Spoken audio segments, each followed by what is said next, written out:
ఒక మంత్ కి కూరగాయలకి ఎంత ఖర్చు అవుతుంది అంటే ఫస్ట్ ఉల్లిపాయలతో స్టార్ట్ చేసేదండి. వేర్లు అవన్నీ వచ్చేసాయి అనమాట. కొంచెం చవక పడుతుంది కానీ కొంచెం వేస్టేజ్ అనేది ఇండియన్ రూపీస్ లో చెప్తున్నాను. రేట్స్ కొంచెం అటు ఇటుగా ఉండొచ్చు.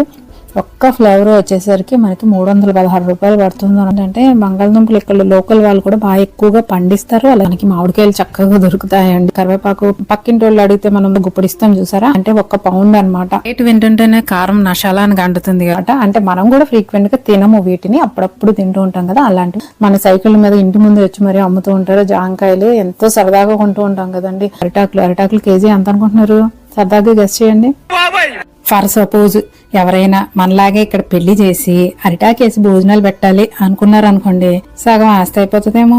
కూరల షాపింగ్ లో మైండ్ బ్లోయింగ్ విషయం ఒకటి కనిపించిందండి. 1 కేజీ ఆకు ఎంత అనుకుంటున్నారు? ఇవన్నీ చూసిన తర్వాత మనకు తెలియకుండానే మనం ఇండియాలో లగ్జరీగా బతికేస్తున్నామండి.